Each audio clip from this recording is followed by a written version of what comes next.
Hi, it's Nick, and today we're going to do a IKEA Platsa cube, and they come in various different sizes, and these are the ones. Example here is you've got a wardrobe and they fit on the top. Unfortunately I had to change mine because the other ones were too tall to fit below the ceiling, so this is the part we're making. Okay, so set of instructions. If you look in the box, you'll get a small package that's got all your bits and pieces in there. Thankfully, not many pieces. And the great thing about the Platsa is there are no nails, only about 4 screws. So to get your stuff out of the box,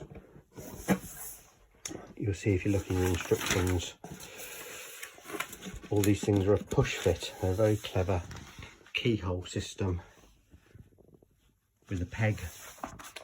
Just going to get through the 10 million languages. Shows you all your parts. As with all the IKEA stuff, doing it on a mat, because this takes a bit of pushing. And the thing that you need to look for is the first 2 pieces, and the first one you need to have the back panel up highest. So that slot there is what he's holding. Okay, so you can have that one there, and then you get the large one. Okay, and those pegs are going to fit in the top of those holes. Can't do it and film it. And then you push them down until the top of that is level with the bottom of that slot. If it's not completely level, you won't get your backing panel on. Okay, so I'd love to be able to do this and film it, but I probably can't. Need a tripod. Let me just do this and then come back. Okay, so you put the other side on exactly the same, and as you can see, that lines up with the bottom of the slot, so the back panel can go in. So you end up with 3 sides like that. You hear a distinctive click when you push them down, and then you've got to put the bottom on. Just one quick note, obviously these holes are also part of the back, so it's going to go this way round. Okay, and that is important because these metal things in the bottom are where, when you fix the cube on the top,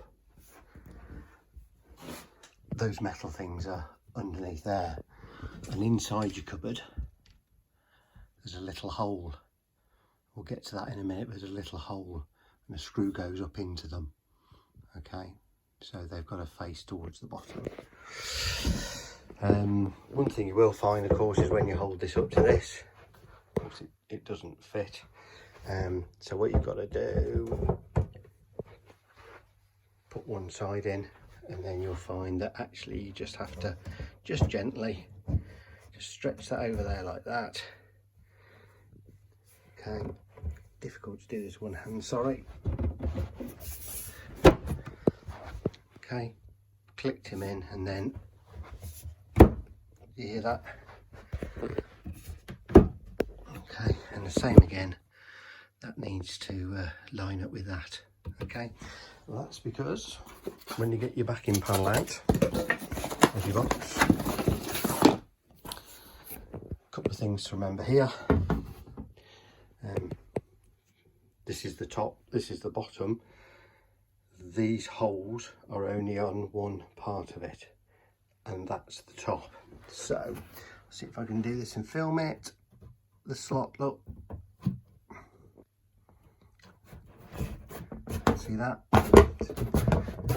That goes up there.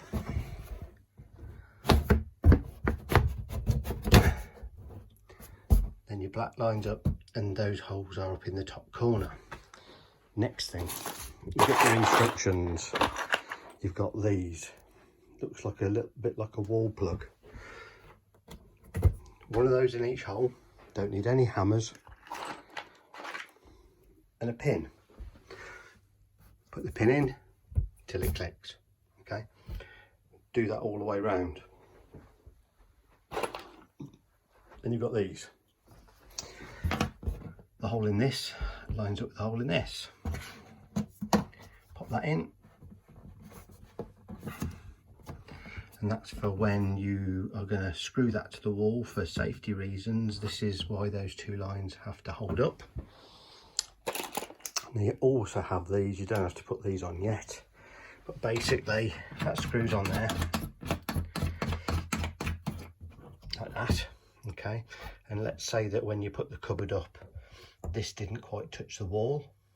It means you can adjust it until it's touching the wall, so there's no rocking, okay? So I'm just going to put the rest of those in now. Okay, so all those pins are in, the back things are on. Last thing I need to do, if you roll this over, here's where the joining part is. So these little stumpy things here, you put one in each one.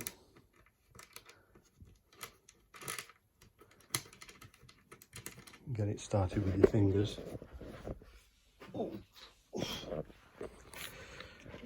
Grab a little posi drive, just gently in until it stops. Okay, there's 4 of those to do, and then when you lift your cabinet up onto the top like that,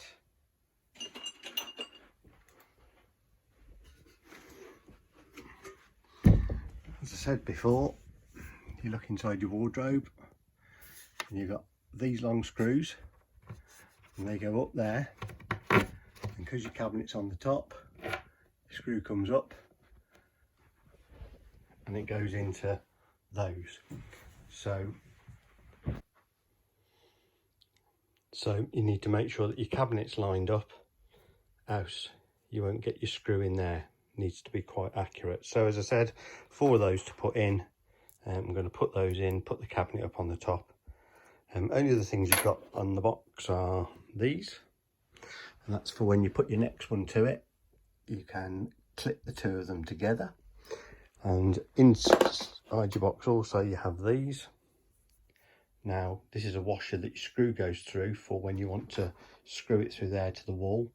So your screw goes in through there, the head sits in there to keep it tight, and then they'll give you a little white cover that goes over the top of that just to make it look tidy. Not entirely necessary, but that's up to you. So I'll get this on the top now. So there we go, there's the second one on. Clip the 2 together and screws in the small hole, and now you've got one of those in each corner, so now these are completely attached. Last thing you need to do is fix that to the wall. Remember, you've got your, I've done with mine now. Washer for your screw head to go through, and then a little cover to go over the top, and that'll keep them secure. Just make sure you use the right fixing. You know, if you're not sure, ask at the shop. My walls are plasterboard, so you need a plasterboard wall plug, and if it's brick you need a red or a red or a brown wall plug. Okay guys, thanks for watching. I hope it was helpful to you. Appreciate it if you could subscribe to the channel, that would be great. Thanks very much, till next time.